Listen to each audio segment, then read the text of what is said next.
Silent Reckoning, Chapter 2, The Beginning. Walter Peterson dreamt of Jeannie long before he ever laid eyes upon her. During twilight, often while clenching the sheets that enveloped his quivering body, he visualized her scarlet lips, her porcelain complexion, but it was not until he visited the Umbracious Movie House, an establishment often referred to as the Palace, that he truly witnessed the zenith of her immaculate sensuality. As the curtain parted from the dust-covered screen, pigments of luminous light seized the auditorium, as if eager to exhibit the maximum potency of the moving image. Although the images were unaccompanied by sound, their visceral splendor more than compensated. A glistening pasture materialized on the screen, its wavering hills evoking sentiments of elemental serenity. Following several intervals of blissful stagnation, the figure of a woman manifested on the screen, her features obscured by the vibrancy of the projector. As the light succumbed to the sweltering darkness, the refined lineaments that encompassed her visage became distinguishable. Her physiognomy encapsulated the radiance of youthful auroras, the luminosity of midnight moons, and the resplendent fervor of sultry twilights. As with a pair of gleaming pearls, her irises enchanted the fixations of all countenances in the audience, enrapturing them with proficient ingenuity. The audience lost the capacity for introspection. Sooner than previously anticipated, their prejudices and preconceptions melted away, vanishing like clouds of vapor. She was the only thing that mattered. Like a pack of ravenous wolves, they leered towards the screen, their expressions covetous in nature. Shades of darkness formed around her eyes, emphasizing the pale centers of her pupils. Unions of light and shadow circulated around the base of her robust jaw structure, their spectrums highlighting the creases in her lustrous skin. Even though the image lacked vivid colorizations, her auburn hair still shone through. Her lips quivered, subservient to the frigidness of the wind.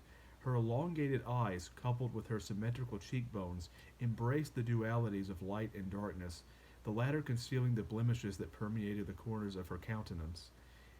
A litany of sheep entered the frame of the image. Almost by sheer impulse, they placed their mouths over the resolutely trimmed grass, biting down with fervent precision. Stroking their polished fur, Jeannie's eyelids enveloped her pupils, seemingly in response to the indelible sensations. The wind, aided by the crisp intervals of dusk, blew through her luscious hair, down her neck, before finally penetrating her chest, where a series of palpitations swiftly took possession. The soliloquies of winter dominated her delicate nature. Set free from the constraints of her eyelids, Jeannie's pupils produced moist saturations of sorrow. As the tears slithered down her cheekbones, the shadows of dusk consumed the ailing sunlight, their shadings considerably more astute. To Walter's pleasure, the crowd remained silent, not even a faint sigh penetrating the auditorium. Enraptured by the concentrations of light on the screen, their eyes circulated and swayed with tender adulation, as if under a spell of immense durability. Time no longer held influence over their concerns, thoughts, or hopes. As long as they remained in the dimly lit theater, nothing else would pierce their visualizations. Walter folded the thinly threaded movie ticket in his hand, just as he had done countless times before.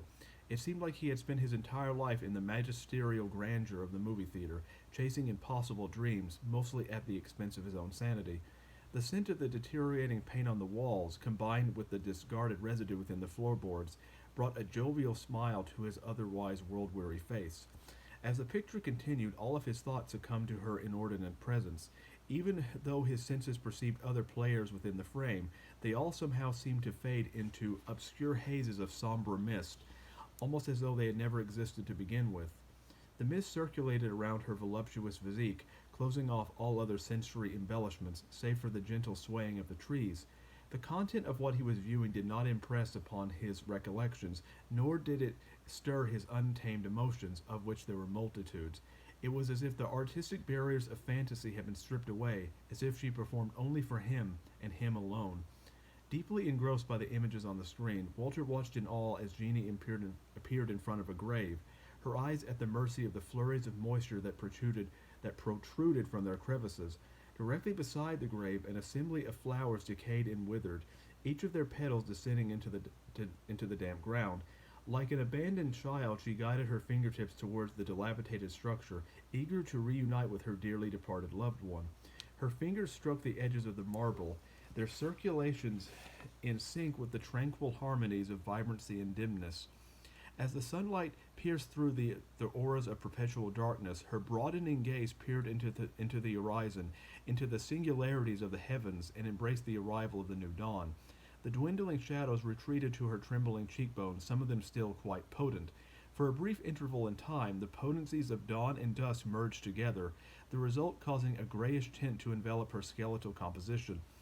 As the picture drew to a close, the audience wept for their brave heroine. She had suffered through so much, often due to the actions of others.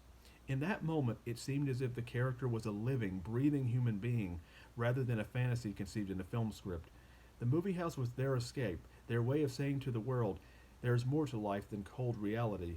In the theater, they could laugh, scream, and cry, lamentations they often could not express in the real world. It was a safe haven, intended only for the most imaginative of individuals. As long as they remained within its walls, nothing would lure their attentions away. Throughout the duration of the picture, Walter's countenance did not alter in expression. It was as if he had been suspended in time. While the rest of the audience wept, his eyes were completely devoid of vapor, and had it not been for the pulsating of his chest, he might have been perceived by some spectators to be a corpse.